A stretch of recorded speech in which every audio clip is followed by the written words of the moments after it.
As Britain's political landscape seems to change hour by hour, where we're heading as a nation seems increasingly difficult to predict. Stay with us as we bring you all the latest developments from Westminster as they happen here on the BBC News Channel. Brexit. Follow every moment.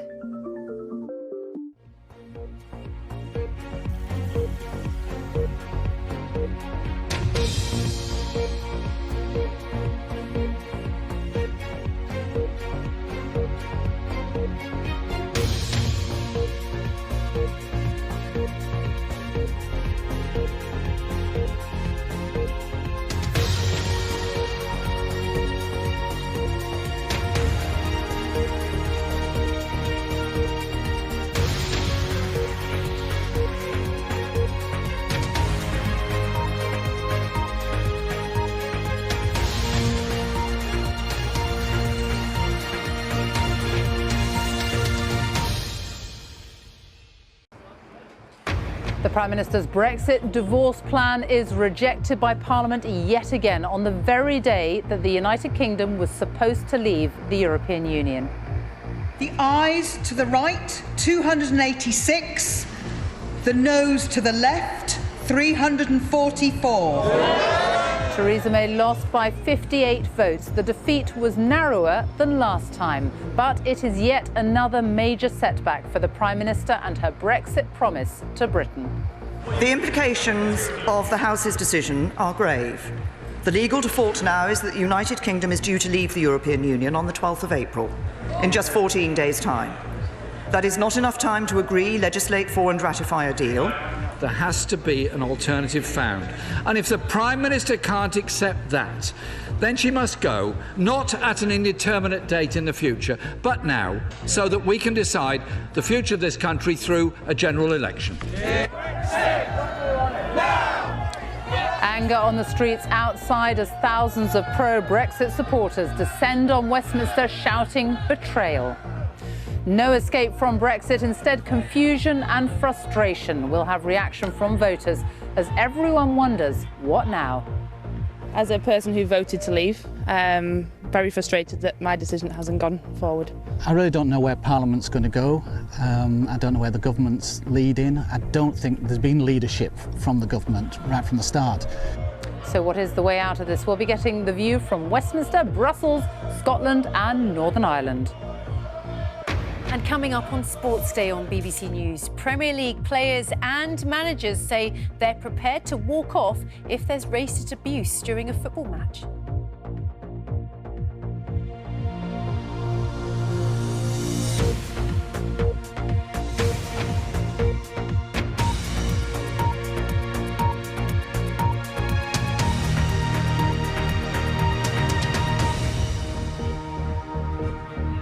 Good evening from Westminster. If the Prime Minister had had her way, the United Kingdom would be leaving the EU in 1 hour's time. Today should have been Brexit Day.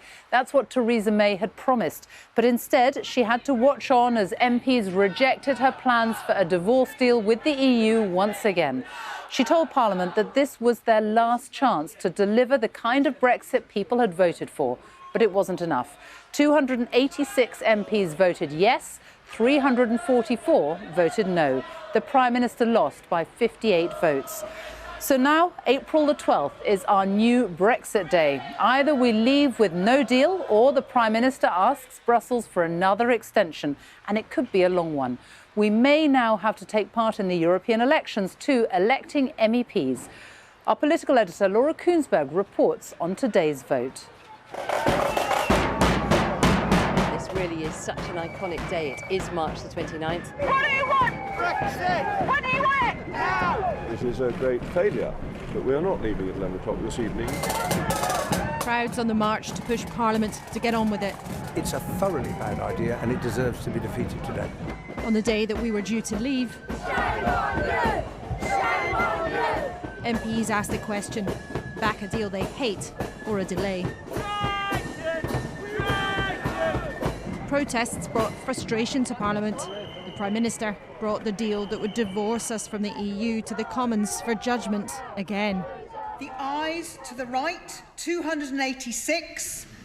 The noes to the left, 344. A closer result than last time out, but a third defeat of nearly 60 votes for Theresa May's deal, still way off. I fear we are reaching the limits of this process in this House. This House has rejected no deal. It has rejected no Brexit. On Wednesday, it rejected all the variations of the deal on the table. This government will continue to press the case for the orderly Brexit that the result of the referendum demands. This deal now has to change. There has to be an alternative found. And if the Prime Minister can't accept that, then she must go, not at an indeterminate date in the future, but now. She should now go, and we should be having a general election. Open calls for her to quit growing in her party too. There's only one thing the Prime Minister can do. Get us out on the 12th of April, get our country back and deliver what we promised. Because if we don't, God help us. Do you think that she should stay in her job? No. I think it was inevitable that what just happened was going to happen because Theresa May, once again, singularly failed to reach out to people. The Cabinet's still trying to cling on. We're going to have to think very hard over the next few hours how we respond to that. But this is a hugely disappointing result that's, to my mind, absolutely not in the national interest. The Prime Minister's pitch earlier was this is the last chance to make sure we could leave the EU sometime soon. It avoids a long extension which would at least delay and could destroy Brexit. I have said that I am prepared to leave this job earlier than I intended to secure the right outcome for our country. And when the division bell rings in a few moments' time, every one of us will have to look into our hearts and decide what is best for our constituents and our country. This deal, even the half of it we have before us today, is bad for our democracy, bad for our economy and bad for this country, and I urge the House not to be cajoled on this third-time lucky strategy and vote it down today. For weeks, exhausted ministers have only been able to stand back and watch on, while Brexiteers made this deal sound like the end of the world. But listen. If we say we stand up for 17.4 million people, then we have to get those people what they asked for, is to leave the European Union, and this now is the only way. And then another. I will vote for the motion. The problem I have is that I cannot countenance an even longer extension. And I cannot countenance holding European elections in May. And then another. Most of us don't like the agreement, but it's a damn sight better than sticking two fingers up to the British public and say we can ignore you. But a clutch of convinced Eurosceptics were firm. We have capitulated.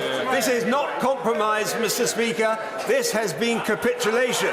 And Theresa May's allies from Northern Ireland weren't budging. Whatever means there are available to us should this agreement go through, we will continue to oppose it. Many more were furious. No, Mr. Speaker, we cannot allow the future of this country to be held to ransom by the never-ending internal Tory psychodrama and people who want to put their own jobs and ambitions before the jobs and ambitions of people in this country. The rainbow of other parties were never going to say yes. We've been ignored, silenced and sidelined. The futures of citizens across Scotland and the rest of the UK held to ransom by right-wing Brexiteers and the DUP. This is nothing more than deceit, duplicity and deception from a government in desperation. So what happens next? Well, tonight even members of the Cabinet aren't sure. If we know anything about Theresa May, it's not impossible that somehow she will come up with another way of trying to get her deal through again. But remember, MPs are working together behind the scenes to try to come up with a solution, probably a softer Brexit that could find a majority in the House of Commons sometime soon. But in either case, it's likely the government will have to ask the EU for a longer extension with conditions attached. But they could say no, in which case we might leave the European Union without a deal in a couple of weeks. As they leave, on the day we were all meant to leave, the question of the country's departure from the EU is far from journey's end. We can talk to Laura now, and MPs have voted against Theresa May's deal 3 times now. Is that it?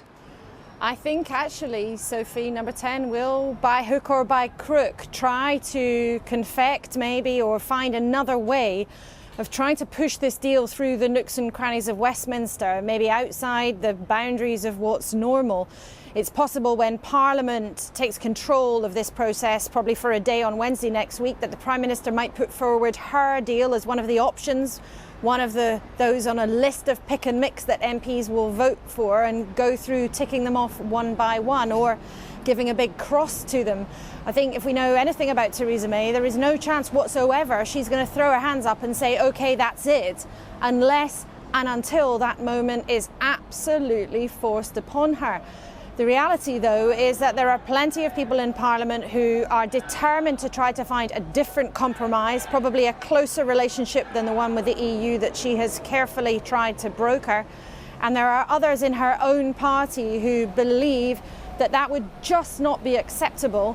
And for that reason, and also because the European Union now has the say over whether or not we can extend this process any further, Theresa May is simply not in control of this process anymore. So she may well try again, but the eventual outcome is not up to her. But in the end, there are still some people in government in the heart of the machine. The number is getting smaller every day, but there are still some there who believe in the end a version of her deal will become what happens. Maybe not because it is the best way out, but because it's the least worst option on the table. Laura, for now, we'll be back to you later in the programme, but for now, thank you. So EU leaders will meet again for an emergency Brexit summit on April the 10th to discuss what happens next. Our Europe editor Katya Adler is in Brussels for us. And what has been the reaction there? Well, I'd say that tonight, Sophie, Europe is on the defensive. Of course, you know, in theory, all Brexit options are still on the table, and hope hasn't died here of a negotiated Brexit deal. But there is increasing fear of a no-deal Brexit because there's very little trust in the Prime Minister and Parliament to pull off a negotiated deal. We heard warnings of a no deal today from Emmanuel Macron and other EU leaders. And this, Sophie, is no longer a negotiating tactic that they're using to put pressure on MPs to try and encourage them to vote for Theresa May's deal. They see all the ongoing divisions in Parliament on display again today in full Technicolor glory, and they wonder if the UK will ever unite around a Brexit way forward. And if the UK can't do that, then Mr Macron is wondering out loud whether there's any point in delaying Brexit for all that much longer. Now, this does not mean that if and when the Prime Minister comes here to Brussels on the 10th of April and asks EU leaders for a longer extension that they will say no. But right now there is a lively debate here between the idea of a longer extension versus having a no-deal Brexit very soon. France, for one, thinks, yes, that would be painful, but it would stop all of this costly uncertainty that does cost European businesses a lot of money and weighs heavily on the workings of the EU.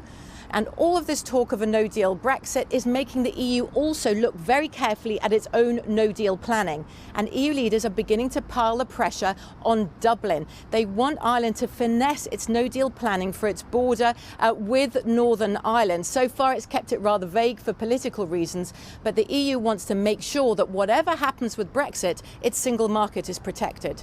Katya, thank you. So where do we go from here? Tonight there are all kinds of possibilities, from a no-deal Brexit to a closer future relationship with the EU, a long delay to a general election. Our deputy political editor John Pienaar looks at the options.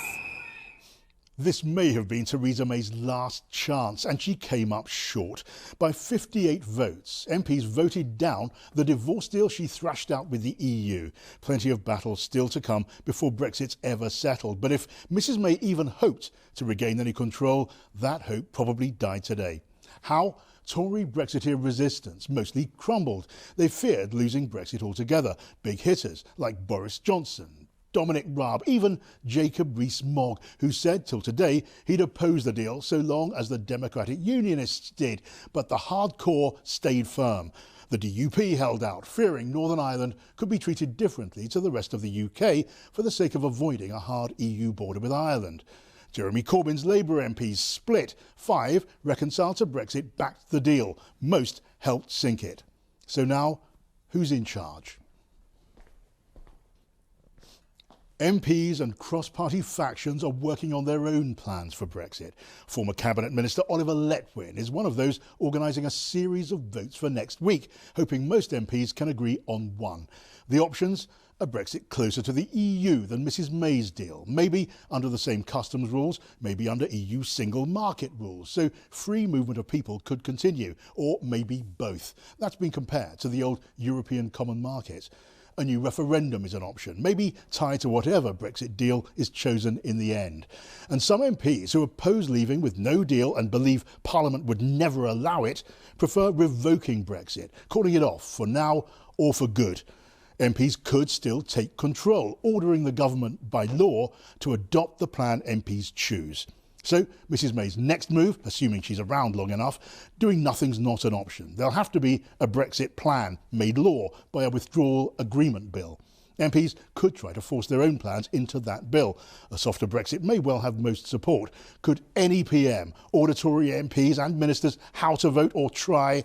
Government discipline has all but collapsed.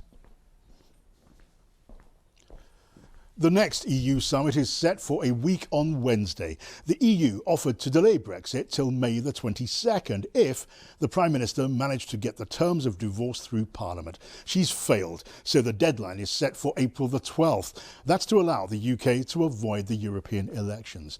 Until there's a final agreement, a no-deal Brexit remains possible. The outcome many fear most, maybe by accident.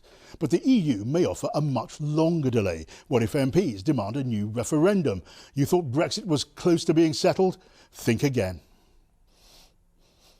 They say all political careers, all premierships end in failure. Most end in better shape than Theresa May's. She's on the verge of leaving number 10 with her authority shattered, the future of Brexit still in deep doubt, demands growing louder for a general election. It's fair to ask, could any leader have done much better? Either way, there's a long list of contenders keen to move into Downing Street and try. John Pienaar there. Well, all along, businesses have been clamouring for certainty, clarity, a decision, and they've got none of that today. Our business editor, Simon Jack, is with me, and this is exactly what businesses were fearing.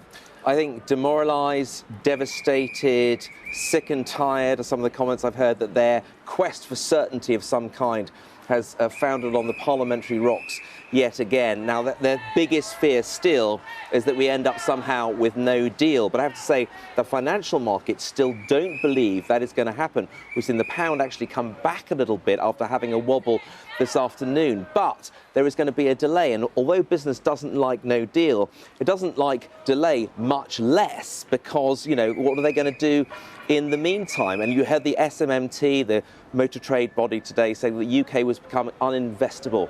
And in fact, figures out today showed that business investment in the UK had fallen to its lowest level in a decade, right since the depths of the financial crisis.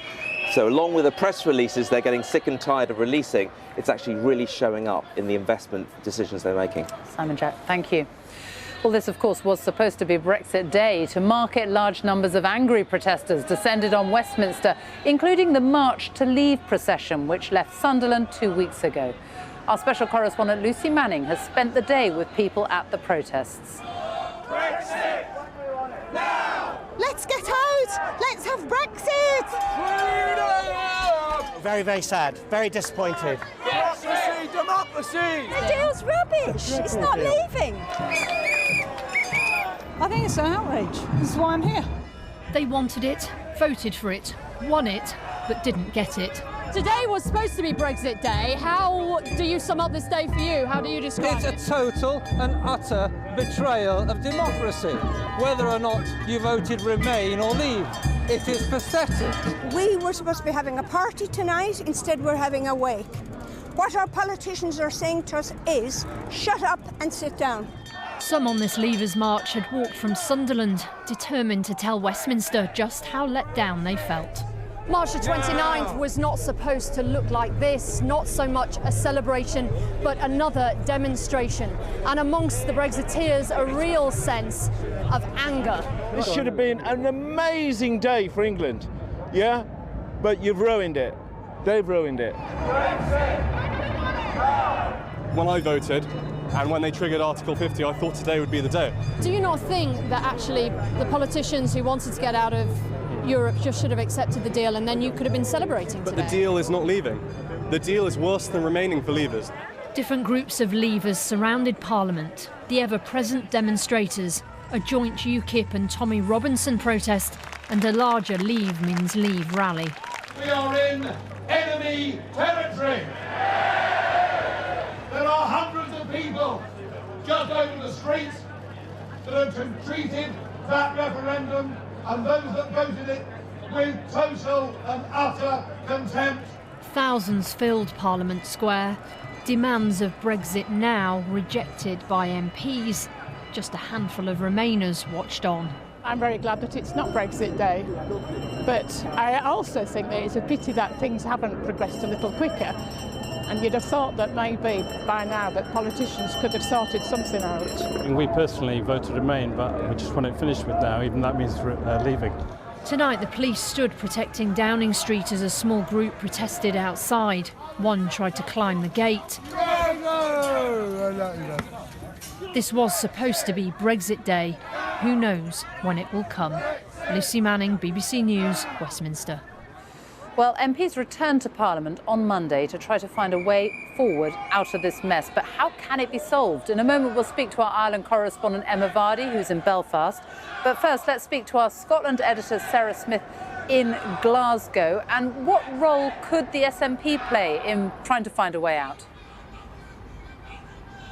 Well, the SNP are now in a very interesting position because their votes could make all the difference when MPs vote on different Brexit options on Monday. The Scottish First Minister Nicola Sturgeon says that her first priority now is to try and stop Brexit entirely, something she says she believes is now a real possibility. But the SNP are also talking to other parties in Westminster about possible Brexit options. They have said all along, the SNP, that they could support a compromise where the UK does leave the EU but stays in the single market and stays in the customs union. And we know from the votes earlier this week that there is considerable support among MPs for staying in the customs union. The single market, that's a bit trickier because that's the one that means that we would have to see free movement of people from the EU continue in and out of the UK. That, though, is one of the very reasons why the SNP support single market membership. They say Scotland does need more immigration to support the economy here. So they won't go for any Brexit option that doesn't have both of those included, customs union and single market membership. But as they do keep talking to parties over the weekend and see if there is a so-called softer Brexit option that they could get behind, if they do, their 35 votes could make all the difference to giving that option a Commons majority. And let's talk to Emma in Belfast. What about the DUP? Because it's their support that the Prime Minister has needed all the way along. She hasn't got it. Any sign that there could be some movement from them at last? Well, I think simply the party is going to keep up the drumbeat of what it's been calling for ever since that deal first emerged. It's going to continue urging the UK government to go back to Brussels to try to get changes on the backstop. The DUP simply does not accept that the EU's position on this is unalterable. Today we saw the leader of the DUP in Westminster, Nigel Dodds, actually saying that he would now prefer to remain in the United Kingdom rather than back Theresa May's deal. And that, from a party which campaigned to leave in the referendum, is a mark of just how uncomfortable the DUP is with a deal that could potentially see Northern Ireland left in a different rules regime from the rest of the UK, something that they believe tugs away at Northern Ireland's position in the UK as a whole. Now, elsewhere, there was just growing despair, really, at that third defeat for the deal in Parliament from many people living around the Irish border. Many people here voted to remain and oppose Brexit, but they do want to see that deal go through to give them some certainty. There is so much at stake here for people's livelihoods on the island of Ireland.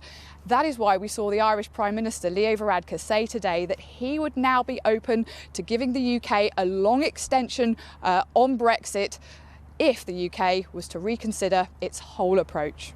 Emma Vardy in Belfast, Sarah Smith in Glasgow. Thank you both. Well, let's go back now to our political editor, Laura Kuenssberg, and get a final word from her. I mean, Laura, we had been expecting to stand here and be counting down to 11 o'clock tonight when the UK officially left the European Union. That hasn't happened. Who knows when it will happen? It really is quite a moment.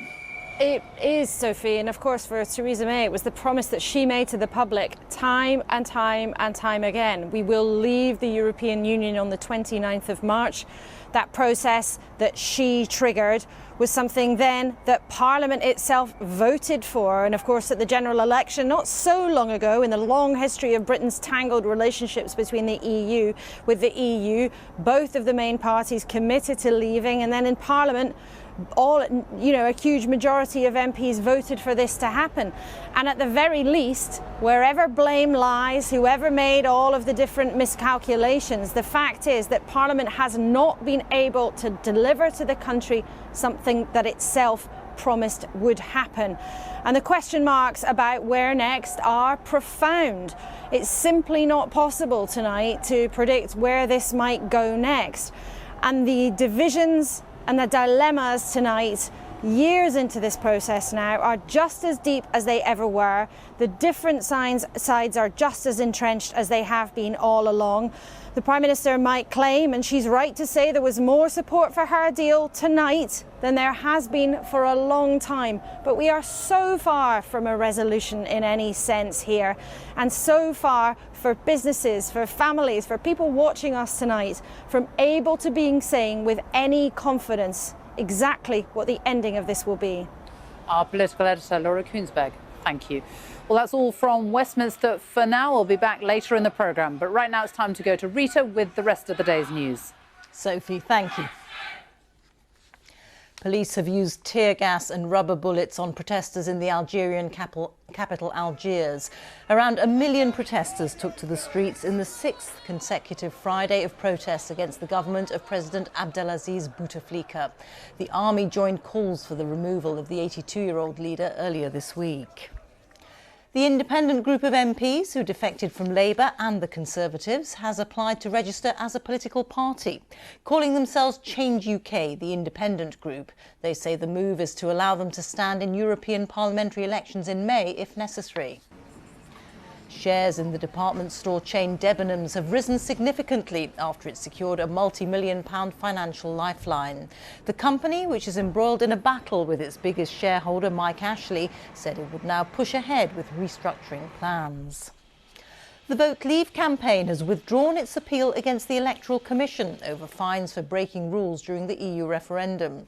The main Leave campaign was found to have breached spending limits by funneling money through another organisation. It's now reportedly paid its £61,000 fine in full. The detective who led the inquiry into the murder of Jill Dando has said he doesn't think the case will ever be solved. Hamish Campbell was speaking in a BBC documentary to mark 20 years since the television presenter was shot. Barry George was convicted of Jill Dando's murder and served 8 years before being cleared and released after a retrial. They were on the verge of a musical breakthrough, but the lives of the members of the indie band Hers have ended in tragedy. The 2 young men were killed alongside their tour manager by a pickup truck driving on the wrong side of the road in Arizona, according to authorities in the US. Ashley John Baptiste reports.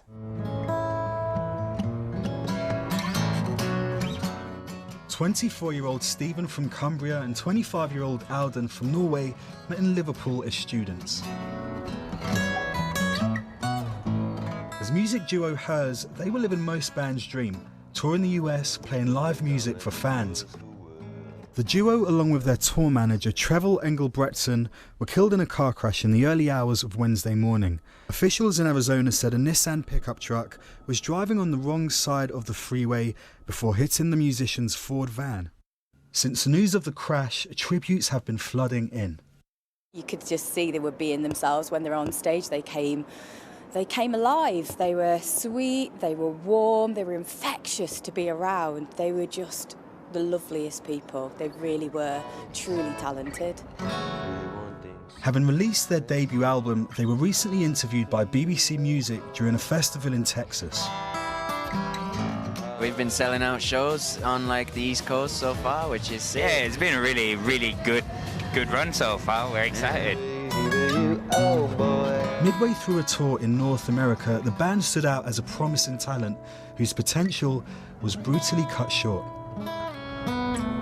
Ashley Jean-Baptiste, BBC News.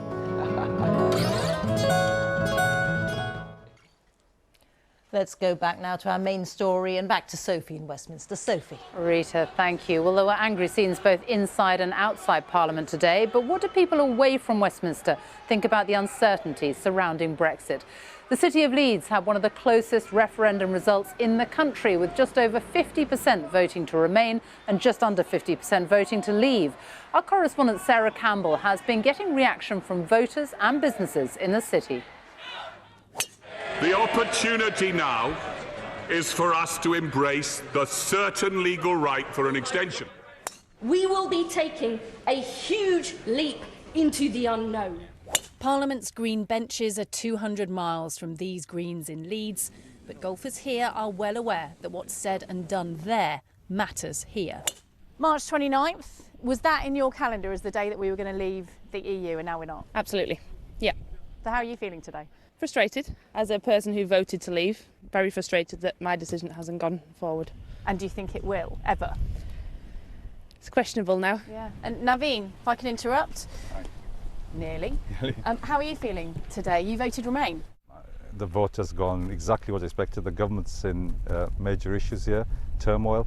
And I really don't know where this is going, but my gut feel the government will collapse.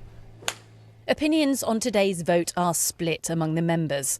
Enjoying a well-earned drink after their round, 2 Remainers and 2 Leavers, all wondering what happens next. I really don't know where Parliament's going to go. I don't know where the government's leading. I don't think there's been leadership from the government right from the start. I think our MPs have made a real bad job of this whole thing. The vote was to leave, and I think we should leave. I've changed my mind, yes. I now want to remain because we made a complete mess from the beginning of negotiating. I'd do a no deal on the 12th of April. That doesn't worry you? That doesn't worry me. This tile company is in the middle of a city which was split in half in the 2016 referendum. Remain achieved 50.3% of the vote in Leeds, Leave only very marginally behind at 49.7%. Almost all of the stock here comes from Europe, and profit margins have been hit since the vote. We do need clarity because as a business, all we want is to move on, be positive about what's going to happen next. Nobody knows what's going to happen next, so that uncertainty that is out there in the marketplace is creating problems. Today was to be the day the UK struck out from the European Union. Instead, Britain will be staying put, at least for now. Sarah Campbell, BBC News, Leeds. Well, that's it from us here in Westminster on the day we were supposed to be leaving the European Union. It turned out to be the day that MPs again voted against the Prime Minister and refused to back her Brexit divorce deal. They'll be back here on Monday as they resume efforts to find a way through the Brexit deadlock. And we'll be back with all the latest developments. But right now, Newsnight is getting underway on BBC Two with Kirsty. Here on BBC One, it's time for the news where you are. Good night.